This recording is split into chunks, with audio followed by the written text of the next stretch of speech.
thank you so much for your time here today and talking about Deadpool and Wolverine. I want to first ask you on a personal level, Hugh Jackman, first half of your career, now blending in with the major part of your career, the MCU. Yep. What does this just mean to you on a personal level? It's amazing. It's something I didn't even dream about, frankly. I thought, when we had become Marvel Studios, had left the X-Men behind, we didn't have the rights, we couldn't incorporate them into the MCU. So I would watch them all as a fan, but didn't have anything to do with them. So when this happened, it felt extremely emotional. Not just primarily it was emotional to get access to all the characters back. And suddenly there weren't a whole subset of important historic comics that we couldn't translate into features. Now we can. When Hugh called Ryan, and I'm sure you've heard, the perfect moment at the perfect time to come in and solidify what this movie could become, it was really emotional on a personal level, and took me back to my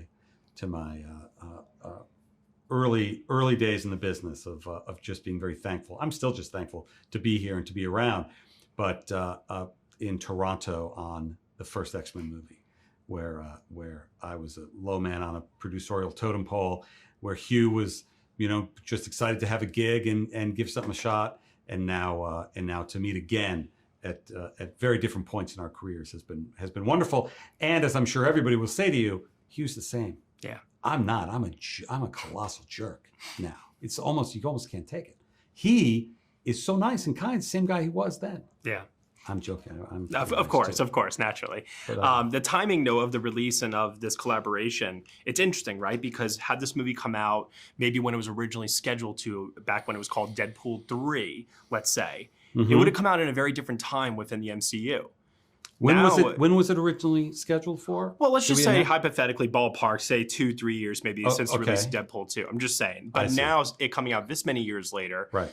After a time where now even you have the Wade Wilson Deadpool character criticizing some of the faults and blunders of the MCU of late. Yes. Can you tell me just a little bit about that shot in the arm that Deadpool and Wolverine is now giving to the MCU? Well, that was, the timing is always everything, right? And even in comics, timing, every story, in not just comics, in all fictional narratives, it exists within the time that it was created. Right. And we actually couldn't have done Deadpool any earlier because of the Fox acquisition and the timing with all of that. But it's fun that everything is reflected in a time, and it's the line in the first 37 minutes that I won't give away. I don't know if people have written about it, that Deadpool says. And people have asked, oh, is that, you let him say that? I said, do you know who Deadpool makes fun of all the time? Ryan Reynolds. All the time. So why would we not let them, poke fun at us? Sure. That would not be in the spirit of Deadpool or in the spirit of the way we want to make that movie. I also would say, wait until you see the rest of the movie. Yeah, of course. But it's a huge shot in the arm to get, it's a great movie. Yeah. And great movies solve almost everything. So having a great movie right now is wonderful. And Sean and Hugh and Ryan have made a great movie.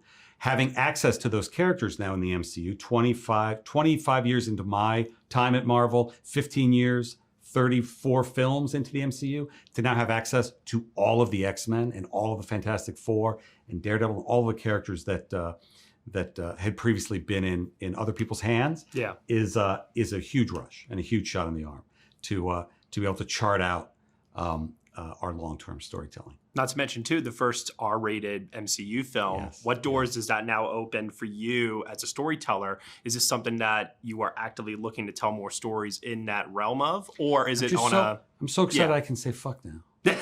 I'm so excited. I could never do it before. Right? I know I'm not that excited about it, but it is certainly more. I think it's less about, hey, everybody can say the F word now. Yeah. It's more about staying true to the tone of what the character is. And that's what Deadpool is. And that's what Ryan had done wonderfully without us in the first two Deadpool films.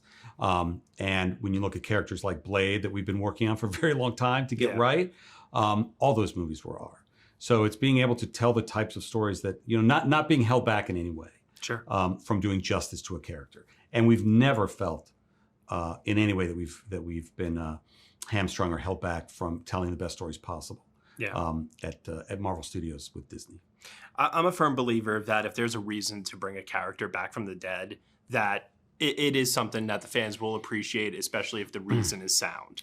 Yep. However, I do also find too that bringing characters back from the dead also robs maybe sometimes a story of its emotional stakes and suspense of whether a character will live or die, right? Yep. So in a universe where nobody ever seems to stay dead forever, and actors clearly sometimes do want to come back even though things are done, can you just tell me just a little bit about finding that balance between fan service, but also too sticking to your guns on, hey, we told this story, we closed this chapter?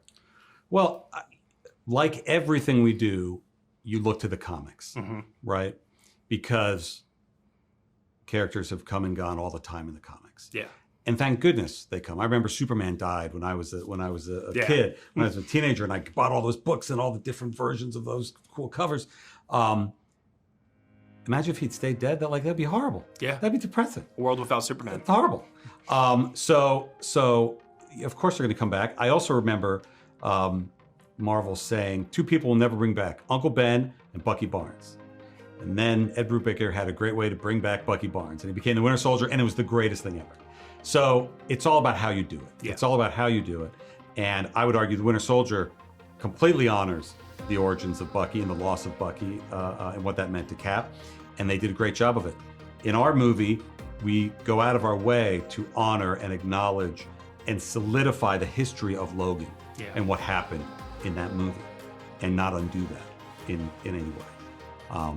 And that's what's fun about these stories, as we get to keep telling them and evolving them as they have over 85 years in the comics. Well, I don't think that the legacy is in danger. I think this movie is going to be well received by the fans, and congratulations. I think it's going to be pretty massive. Great. So, I can't wait for you to see the whole thing. Absolutely. Thank you. Thank you so much for your time. Appreciate it.